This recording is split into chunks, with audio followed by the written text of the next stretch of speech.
Okay, I've been looking forward to this one all week. I am joined by Al Hope, creative lead on Alien Isolation. We're going to go through a little demo here on PS4. This one's coming out this October. Now, Al, this is a different take on the Alien mythos. Kind of get us up to speed on what your philosophy on Alien Isolation is. Yeah, so I think right from the start, it felt like we really wanted to make a game, the Alien game that we wanted to play. I think games based on the franchise previously had really looked towards the James Cameron Aliens experience, which is totally cool. Yeah. But I think we really wanted to really go back to Ridley Scott's kind of original vision, back to the sort of haunted house in space. But with a new story, with a new character, but really give the player a sense of being underpowered and underprepared to confront what they were going to have to face. And I guess it was really trying to let the player experience what it'd be like to encounter that original, terrifying, massive, intelligent creature. Yeah, so, I mean, you guys have done a lot of great just discussion about how you've approached designing the alien in Alien Isolation. This is much more return to H.R. Giger's original design, but there's a lot of fidelity that you get with a system like PS4 that you couldn't have captured, in prior generations. So talk a little bit about what that power lets you do.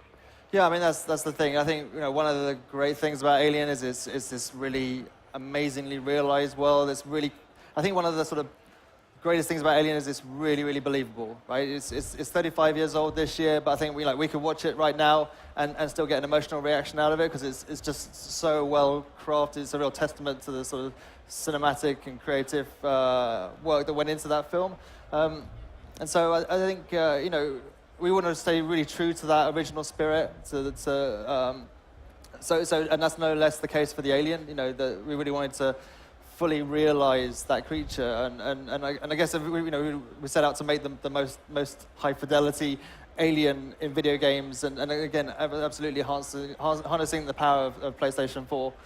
Whether that's visually or in order to create this, we had to kind of build it from the ground up, and so huge amount of work's gone into the animation, so it's fluid, it feels natural, and again really, really believable. It can navigate the world in a way that feels totally realistic and natural.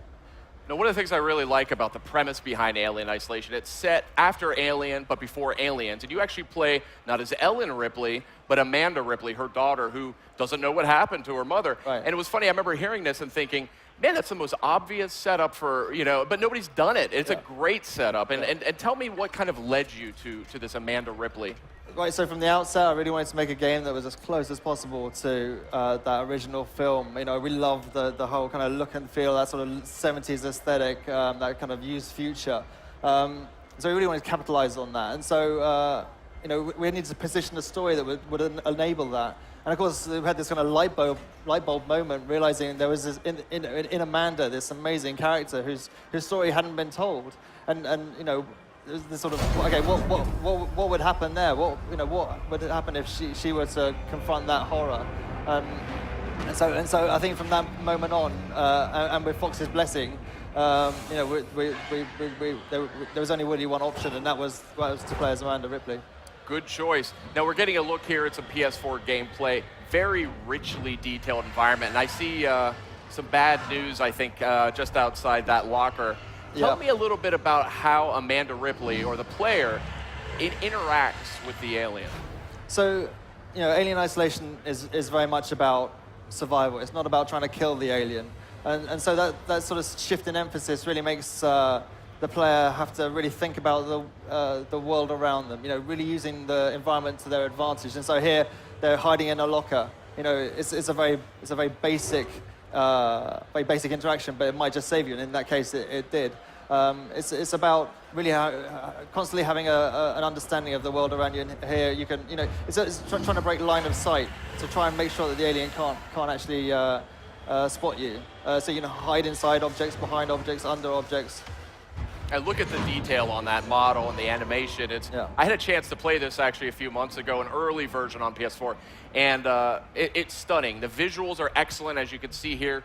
Very faithful to that sort of, as you guys have described it, a lo-fi, sci-fi world. And we have a motion tracker here, which is a really effective way to jack up the tension. So I mean, you're sort of dueling wits with the galaxy's most formidable predator. Talk a little bit about what the player's going to need to do to stay out of the way of the alien. Right, so yeah, I mean, you've got the motion tracker. It's quite an imperfect device, but it's a very physical thing. We didn't want it to feel like some kind of magic map.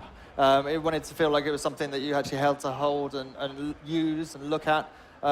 At the same time, we also give the player, there's a crafting system, so as you navigate through the world and explore and you find objects, you can put these components together to build tools and devices which, if used at the right time, in the right place, might change the odds. So, for example, there's this strange contraption we call the noisemaker, which is 2 speakers with a bit of circuitry, and if you throw that in the world, it starts making this really strange sounds, but that will attract the attention of anything around, and that might give you the chance to slip through. So, interestingly here, the player has just spied so on the station there's sort of small inhabitants, and they're in the same situation as the player. They're desperate to survive, and they're really unpredictable. Sometimes they're kind of positive, and sometimes they're negative. And the player's just spotted someone, and rather than find out how that's going to go down, they've decided to actually put themselves at risk and go inside the ductwork inside the station, which is a very high, intense situation here, because this is the domain of the alien.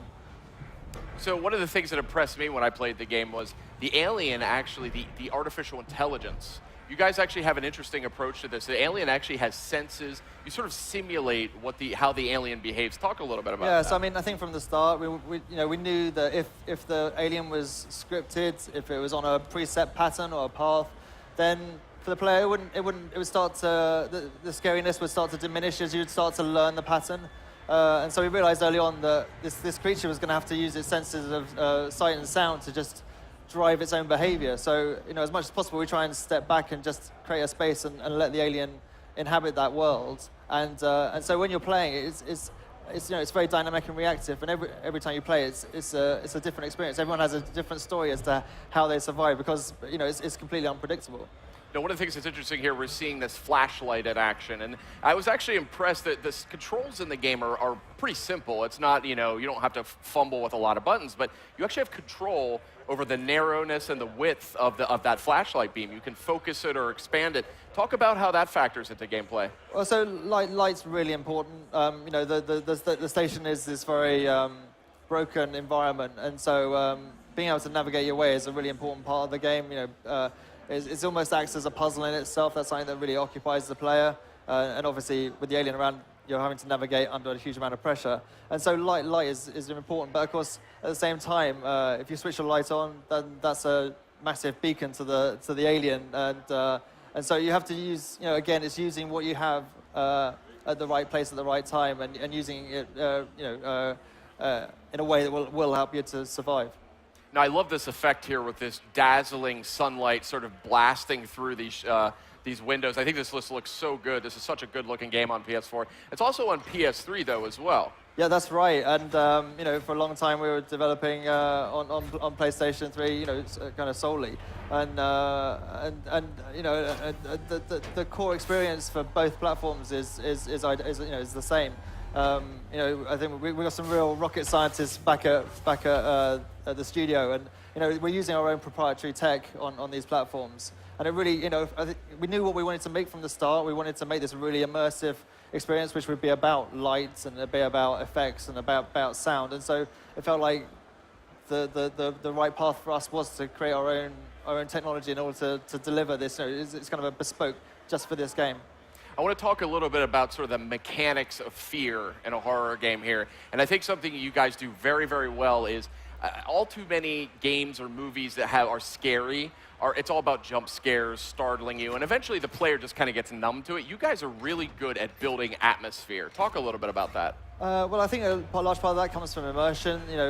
I think the level of fidelity in the world, the effects and the lighting really help feed the player, get the player into a certain space in their head.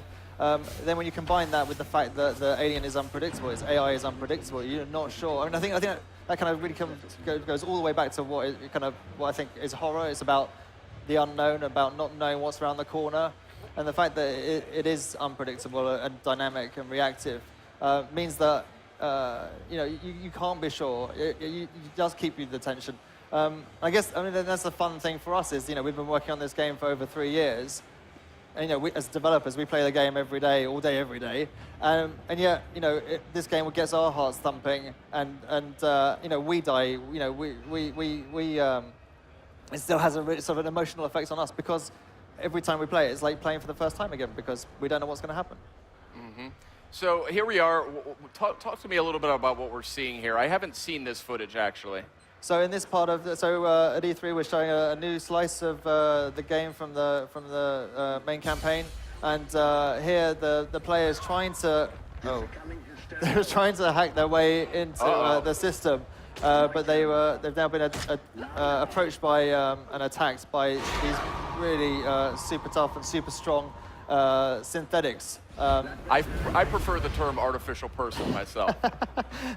Sorry. Yeah, but and they're like I say, they're super tough, and so the players just use the iconic flamethrower to try and take them down. Looks like they had a few pistol rounds, so they've used those.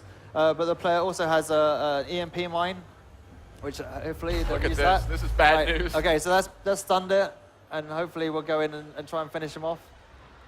Now these synthetics, as we've seen from the first film and from the second, are quite tough. Yeah, I mean, so the station is run by a different corporation. It's run by Seegson, which is a new part of the universe. They're nowhere near as advanced as Weyland-Yutani, so this is their version of. Well, they can't produce androids at the same level as Ash, and so this is their kind of much more back to basics version. Like I said, earlier, during the game, they are positive, and they help the player. But it's unpredictable. You're not sure which way they're going to go. Now, I did see a handgun come out there at one point to shoot the synthetic, it looked like. I'm assuming if you try that against the alien, that's not going to get you too far. No, that's not going to be very effective at all. I mean, I think the interesting for us is putting these things in the world and just letting the player choose how they use them. Yeah, there is a pistol. Ammo is very, very limited. And it really is a high risk. You can use it, but it's going to make a huge amount of noise, and that really is going to attract the wrong kind of attention. And so, again, it is about using the right thing at the right time in order to try and survive. I mean, here it's interesting. The players looking like I think they've just found the alien. I think all the noise in the world is attracted the alien, and the alien has instead of charging at the player has. Gone back into the vents, gone over their head, and come back behind them to get them. So quite a smart way of tackling the threat of the player.